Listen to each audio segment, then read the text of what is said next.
सतगुरु के दरबार में जाइए बारंबार, भोली वस्तु लखाए दें ऐसे गुरु दाता। परमात्मा को याद करने का क्षण ही सत्संग कहलाता है। प्यारी आत्माओं, इस सत्संग तक भी परमात्मा ही आपको लेकर आता है। और जिसको सत्संग गुरु भजन करने का अवसर मिल गया और जिसको परमात्मा पाने की कसक जग गई, वो तो इस लगन में रहेगा कि मैं जल्दी जल्दी संसार के सारे काम निपटा के जाके सत्संग में बैठूं, शब्द बाणी सुनूं, घर के काम जल्दी जल्दी करके मैं जल्दी पूजा पाठ करूं, थोड़ी देर भजन में बैठूं। तो परमात्मा को पाने की जिसको कसक है वो संसार को गौण रखते हुए प्राथमिकता भक्ति को देने लग जाएगा।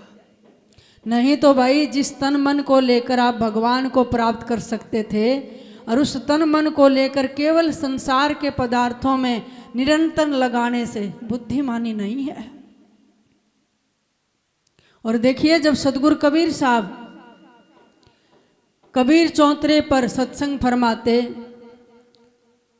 कई ऐसी प्यारी आत्माएं थी समय से पहले आके बैठ जाते सत्संग में। कई लोग 2-3 दिन तक नहीं आ पाते, कई लोग महीनों तक नहीं आते, कोई छुप कर आता चोरी से, किसी को कोई मना कर देता। ये तो अपनी अपनी प्रॉब्लम सतगुरु कबीर साहब के सामने रखते थे। तो कबीर साहब कहते थे, कबीर संत मिलन को चालिए ये अटका में आन, मात पिता सुत बंधवा आलस बंधु कान। कहते हैं भी संत मिलने को चलोगे ना, सत्संग में जाओगे तो कुछ लोग आपको अटकाएंगे। कौन है? मात पिता सुत बंधवा। किसी के तो माता पिता बरजेंगे, घर का काम पड़ा नहीं जाता, रोज सत्संग में भाग जाते हो, अटकाएंगे आपको। किसी के माता पिता आना चाहेंगे तो उसकी संतान रोकने लग जाएगी, रोजाना सत्संग में बैठे रहे तो क्या रखा वहां पे। किसी की स्त्री, किसी का पुरुष, कई स्त्रियां अपने पतियों से छुप कर जाती हैं भी सत्संग में जाकर बैठे हैं। अब आदमी तो जाकर ताशा में बैठ जा, लेकिन औरत फिर भी श्रद्धालु सोचेगी समय निकाल कर मैं सत्संग सुन के आऊँ। घर का जल्दी जल्दी काम भी निपटाएगी, फिर भजन कीर्तन में भी उसका मन लगता है। किसी के आलस बंधु कान, किसी को आलस रोक देता है, चलो आज नहीं फिर चले जाएंगे, परसों नहीं फिर कभी अगले महीने में देखेंगे। ये मनुष्य का आलस है और आलस मनुष्य का बैरी होता है। बंधु कान, या आपके भाई बंधु रिश्तेदार ये रोकने लग जाएंगे, रोड़ा अटकाएंगे। या फिर आपको लोक लाज, अरे इतना बड़ा प्रतिष्ठित आदमी है, वहाँ संतों के पास जाकर नीचे जाकर बैठता, लंबा लेटना पड़ेगा। ऐसी छोटी छोटी चीजें भी, वह सोफा नहीं मिलेगा, कुर्सी नहीं मिलेगी, हैं तू समाज का प्रतिष्ठित आदमी है और नीचे बैठेगा। इतनी छोटी छोटी बातें भी आपको परमार्थ के रास्ते से रोक देंगे। और भाई यही एक जगह है जहाँ मान ढाया जाता है। जब संस्कार आते हैं फिर अहंकार नहीं रहता है। तो सतगुरु कबीर साहब कहते थे भाई ये लोग आपको अटकाएंगे, माता पिता भाई बंधु लोक लाज आलस्य, और या फिर आपके पूर्व जन्म के पाप कर्म। अगर पूर्व जन्म के पाप कर्म ज्यादा हैं आपको सत्संग में बैठने नहीं देंगे। अगर बैठ भी गए तो उठा के ले जाएंगे, सुनने नहीं देंगे। तुलसी पिछले पाप से हरी चर्चा न सुहाए, पिछले पापों से भगवान की चर्चा अच्छी नहीं लगेगी। तो जिसको पाने की कसक है वो तो ये सोचेगा कि मैं जल्दी जल्दी से खेती का, घर का, दाएं बाएं समाज का कार्य निपटा के और मैं भजन करूं, थोड़ी देर वाणी का पाठ करूं, सुमरण करूं, हैं अपने गुरुदेव के सामने बैठ के सत्संग सुनो। ऐसे ही एक सदगुरु के प्यारे आसोदा में संतोष दास जी थे। घर का सारा काम निपटा के और बाल अवस्था थी, और जैसे ही समय मिलता छुड़ानी पहुंच जाते पैदल सदगुरु जी की वाणी सुनने के लिए। दर्शन करने में बड़ा आनंद आता, क्यों? एक ब्रह्मांड की सतलोक की साक्षात दिव्य मूर्ति जब सामने बैठी होती और लाइव टेलीकास्ट चलता सतलोक का प्रवचन, लोग रोते। तो उनका सत्संग सुन के संतोष दास जी में बैराग हो गया। फिर तो रोजाना ही सोचता कि जल्दी से घर के काम निपटाऊं और वहाँ भागूं। माता पिता ने सोचा इनका तो रोज का काम हो गया और उनको मना करने लगे, फिर चोरी से जाने लग गया। फिर उन्होंने सोचा भी चलो महीने में 20 दिन में चले जाए कभी कभी, ये तो रोजाना जाने लगा। बाहर से जब वो भीतर कमरे में होता तो कुंडी लगा देते, बंधन डालने लगे। लेकिन उस सदगुरु की कृपा से और उस योग बल से बंदी छोड़ने ऐसी उनको ताकत दे दी थी, युक्ति दे दी थी। जैसे ही सदगुरु को याद करता है कि मेरे तो साकल लगा दी, घर में रोक के बैठा दिया, मैं भी उनके सामने बैठा होता, बंदी छोड़ तो पास ही थे, उनकी करुण पुकार सुन लेते। और पुकार से ही तो कपाट खुल जाते हैं।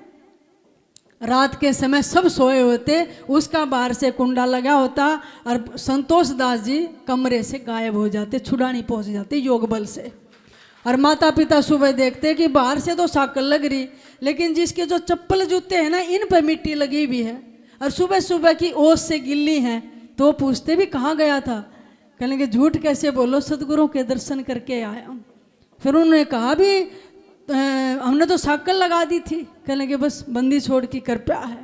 तो समझने लगे थे कि इसको कोई रोक नहीं सकता है।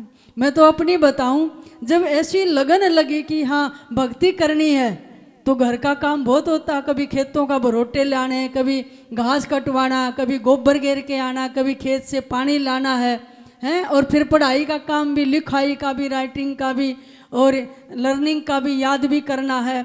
घर के बर्तन झाड़ू भी करने हैं, दाएं बाएं की भी सेवा होती है। मेरे मन में एक चेष्टा रहती थी, ये भी जल्दी कर दूँ, ये भी कर दूँ, ये भी कर दूँ, फिर थोड़ी देर वाणी का पाठ करूँगी।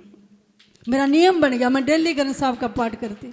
फिर नियम बन गया कि जल्दी जल्दी सुबह का भी नित्य नियम करना है। फिर कितना काम होता गाँव में, जल्दी स्नान करके दिन का भी पाठ करना। फिर संध्या आरती का समय हो गया है, भोजन से पहले आरती करनी है। फिर मैं सोचती हूँ जल्दी से पढ़ाई का काम करके जब सारे घर के सो जाएं, फिर कई घंटे बैठने का आनंद लूँगी। और ऐसी कृपया सदगुरु ही बिठाते, वही लीला दर्शाते, वही कसक पैदा करते, तब भक्ति चालू होगी, वैसे नहीं होगी। इतनी भीतर में आपने कालजे में विरह उठाना पड़ेगा, फिर यही कसक आपको कई कई घंटे बिठाएगी। फिर मन करता जल्दी से कोई गुरुदेव जी आ जाएं, संत आ जाएं, है ना, उनकी सेवा का मौका मिले। प्यारी आत्माओं, घर के जल्दी काम निपटा के सोचा करो कि जाकर हम भी डेरे में सेवा करें। थारे गांव के पास सदगुरु ने डेरा बसा दिया, सेवा का मौका दे दिया, फिर भी नहीं सोचोगे सारी सेवा हो लेंगे जब चलेंगे, पुण्य इकट्ठा नहीं होगा। और जब पुण्य खत्म हो जाते हैं ना, उस समय कष्ट आने शुरू हो जाते हैं। और जो पुण्य बढ़ जाते हैं तो पाप कर्म थोड़े हो जाते हैं, हल्के हो जाते हैं, वो हैवी नहीं रहते हैं। मीराबाई के अंदर उनके गुरुदेव रविदास जी मिले, ऐसी कसक पैदा होगी, पूर्व जन्म की भक्ति थी कि भगवान को पाना। देखो कितने बड़े चित्तौड़ के राजघराने में मेड़ता की राजकुमारी, और किसी चीज़ की कमी नहीं थी, सब कुछ था उनके पास। लेकिन जब उसने सोचा मेड़ता में तो संत आते थे, मेरे दादा राव दूदा ने चतुर्भुजनाथ का सुंदर मंदिर भी बनाया था, मुझे सेवा का मौका मिलता था। ये साधु नहीं आते, यहाँ कोई मंदिर नहीं है।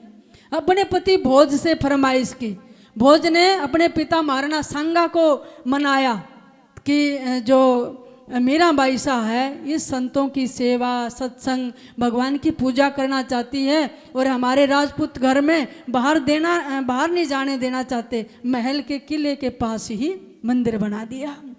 मीरा वहाँ रोजाना आरती पूजा करती, पदों की रचना होती, उसकी सखियाँ उनको पदों को लिखित करती थी। बड़े बड़े संत आने लगे दर्शन करने के लिए। अब जमवाड़ा होने लग गया, मीरा के दर्शन करने आएंगे। बड़े बड़े हिंदुस्तान के नवाब वेश बदलकर मुगल भी हिंदू वेश में आकर मीरा के दर्शन करते थे। ये होती है भक्ति की शक्ति। मीरा की सुगंध भक्ति की चारों तरफ फैल गई है। और एक समय ऐसा था जब चित्तौड़ पर टेढ़ी दृष्टि अकबर की थी, वो भी तानसेन को लेके और चोरी से हिंदू वेश धारण करके मीराबाई के दर्शन करने गया। और कितनी बार उसी अकबर ने चित्तौड़ पर आक्रमण किया था, लेकिन उस दिन अकबर लौटते समय अकबर की आंखों में आंसू थे। ऐसे लगा मैं किसके दर्शन करके आ गया, क्यों मेरे हृदय में आज करुणा पैदा हो रही है, क्यों मैं बार बार मुझे खुदा की याद आ रही है। अकबर सोचता रहा था। उस रात नींद नहीं आई थी अकबर को। वो तो उसका पाप कर्म था जो बार बार उस चित्तौड़ पर आक्रमण करता रहा। लेकिन ऐसा दौर आया जब मीरा अकेली सी पड़ गई। माँ भी गुजर गई, वीर कुंवरी, उनके पिता रतन सिंह राठौर गुजर गए, दादा गुजर गए, उसके पति 4 साल में ही महाराणा भोज गुजर गए, उनके ससुर गुजर गए। और मीरा एक सफ़ेद साड़ी में, हाथ में अगतारा माला लिए, वह सारी चेतना भगवान में सिमट गई। और उस सिंहासन पर बैठे विक्रमादित्य राणा।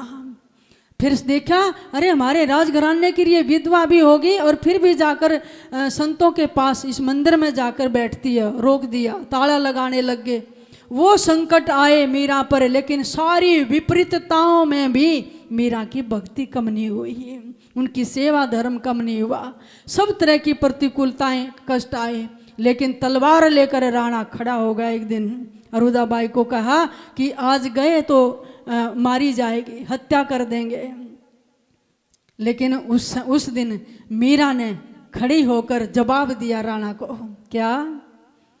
अब ना रहूंगी तोरी अटकी राणा जी, अब ना रहूंगी तोरी अटकी। ना रोकना टोकना अटकना सब मैं तेरा अब नहीं मानूंगी। क्यों? साध संग मोए प्यारा लागे, लाज गई घूंघट की, अब ना रहूंगी राणा तोरी अटकी।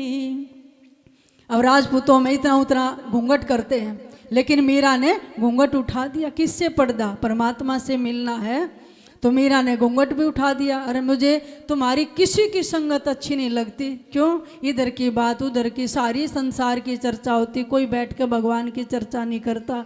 मुझे संतों का संग अच्छा लगता है। पिहर मेडता छोड़ा अपना, सुरत निरत धो चटकी, सतगुरु मुकरे दिखाया घटका, नाचो दे दे चुटकी, राणा जी अब ना रहूंगी तोरी अटकी। कहने लगी मैंने अपने पियर मेड़ता को भी छोड़ दिया। माता पिता गुजरे, मीरा गई नहीं। भगवान अपने चरणों में स्थान दे, मेरी भक्ति में व्यवधान होगा। कहती है मैंने वहाँ रोकते थे, मैंने मेड़ता जाना भी छोड़ दिया और मेरी सुरती नृत्य केवल परमात्मा में लग गई। क्यों? सतगुरु मुकर दिखाया घटका। मेरे गुरु ने ऐसा ध्यान का शिष्य दे दिया, मैंने अपने घट में देख लिया कि बाकी सब नश्वर झूठा है, भगवान की भक्ति सच्ची है। वो मुकर, वो दर्पण दे दिया। इसलिए मैं तो गाऊंगी, नाचूंगी। हार सिंगार सभी ले अपना, चूड़ी कर की पटकी, मेरा सुहाग अब मोकू दरसा, और जान न घट की, मैल किला राणा मोहि न चाहिए, साड़ी रेशम पटकी, हुई दीवानी मीरा डोले, कैसे लटा सब छिटकी, राणा जी अब ना रहूंगी तोरी अटकी। आपको पता है भोज किस लिए लेकर आए थे मीरा को? कि चित्तौड़ में भक्ति का प्रसार होगा और ऐसी भक्तनी जब हमारे राजमहलों में होगी तो हमारी भी भक्ति बढ़ेगी, इसलिए लेकर आए थे। लेकिन उसने कहा अब भोज तो चले गए। मीरा ने कहा ये अपने चूड़ी लो, ये श्रृंगार लो, और आप सोचते मैं विधवा हो गई। कहने लगे मेरा सुहाग मोकू दर्शा। हम सब जीवात्माएं परमात्मा की ही आत्माएं हैं, हमारा सुहाग कभी खत्म नहीं होता है। तो मीरा ने कहा ये अपना हार श्रृंगार लो, और मीरा ने सफ़ेद साड़ी पहन ली। ऑफर दिया राणा ने कि तू पट रानी हो जाएगी, राजमहल सब कुछ किला धन तेरे नाम कर दूं। मीरा कहने लगी महल किला मुझे कुछ ना चाहिए, क्या करूँगी इन ईंटों पत्थरों में सिर मार के?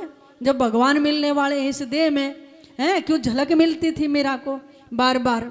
और मीरा दीवानी होकर महलों में डोलती, केस लटा सब छिटकी, कभी केस खुल जाते और इतने लंबे लंबे मीरा के केस, और सफ़ेद साड़ी, गले में तुलसी की माला, हाथ में एक तारा। आपने फोटो देखा होगा, एक में खड़ताल, और मीरा ऐसी लगती जैसे किसी अमर लोक से देवी उतर कर आई है। ऐसा सुंदर स्वरूप मीरा का होता था। केस लटा उसकी खुल जाती, हार श्रृंगार सब छोड़ दिए। और फिर एक समय ऐसा आया जब मीरा ने मेड़ता भी, पियर भी और ससुराल चित्तौड़ भी छोड़ के भगवान की नगरी में चली गई। और वही मीरा पूरे जगत को संदेश देकर गई भी साथ कुछ नहीं जाएगा, भक्ति पैदा कर लो, वैराग पैदा कर लो, संतों की संगत कर लो, वही आपके साथ जाएगी। और उसी मीरा की भक्ति की सुगंध उसके पदों में मिलती है, सत्संग में जो आपको फरमाया जाता है। तो इसलिए जितना हो सके संसार को गौण रखते हुए, ऐसा नहीं कि मैंने कुछ काम नहीं करना, घर के काम करो, उसको जल्दी निपटाओ, लेकिन कसक पैदा करो, मैं गुरुदेव के सामने बैठूं, सत्संग सुनूं, भक्ति करूं, पूजा पाठ करूं, वाणी का पाठ करूं, थोड़ी देर शाम को बैठूं, फिर सुबह उठकर बैठूं। ऐसे ध्यान करने की भी लगन जगाओ, सेवा करने की जितना हो सके। ये तन माटी हो जाएगा, और इन हाथों से जितनी गुरु घर की गुरुद्वार की सेवा हो जाए वही आपकी कमाई है, वही साथ जाएगी, बाकी कुछ भी साथ नहीं जाएगा। जब मीरा की निंदा होती, रोकते, अवहेलना होती, मीरा का तिरस्कार होता, तो मीरा ने सब बातें एक तरफ रख कर कहा, मेरा मन गिरधर गोपाल में लग गया, परमात्मा में लग गया, अब कोई कुछ भी कहे मीरा सब कानों से उतार देती थी, और उन्हीं अपने मन के भावों को फिर पदों में रचती थी। कोई कुछ कहो मन लाग्या, कोई कुछ कहो मन लाग्या, मन लाग्या भय भाग्या, कोई कुछ कहो मन लाग्या हो, कोई कुछ कहो मन। मोह नींद में सोए रही थी, मोह नींद में सोए रही थी, गुरु भैया पकड़ जगा गया, कोई कुछ कहो मन, या गुरु भैया पकड़ जगा गया, कोई कुछ कहो मन लगा हो, कोई कुछ कहो मन। जन्म जन्म का सोया मेरा मनवा, जन्म जन्म का सोया मेरा मनवा, सदगुरु शब्द सुन जागा, कोई कुछ कहो मन, या सदगुरु शब्द सुन जागा, कोई कुछ कहो मन लागा हो, कोई कुछ कह। या मात पिता सुत कुटुंब कबीला, मात पिता सुत कुटुंब कबीला, टूट गया जो धागा, कोई कुछ कहो मन ला, टूट गया जो धागा, कोई कुछ कहो मन लागा, मन लागा ये भय भागा, कोई कुछ कहो मन। ऐसी प्रीत लगी मन मोहन, ऐसी प्रीत लगी मन, सोने बीच सुहागा, कोई कुछ कहो मन लागा, सोने बीच सुहागा, कोई कुछ कहो मन, या मन लागा भय भागा, कोई कुछ कह। या हम संतों में योरल मिले हम गुरुवा में नोरल में जो गुदड़ी बिच दागा कोई कुछ कहो मन लागा हो कोई कुछ कहो मन प्रेम गली में सतगुरु मिल गए प्रेम गली में सतगुरु मिल गए सत की राह दिखा जा कोई कुछ कहो मन लगा हो कोई कुछ कहो मन मीरा के प्रभु गिरधर नागर मीरा के प्रभु गिरधर नागर भागे हमारा जागा कोई कुछ कहो मन लगा भागे हमारा जागा कोई कुछ कहो मन लाग्या भाग्या कोई कुछ कहो मन लाग्या हो कोई कुछ कहो मन या मन लाग्या भाग्या कोई कुछ कहो मन लाग्या। बोलिए सद्गुरुदेव भगवान गुरुदेव भगवान की जय।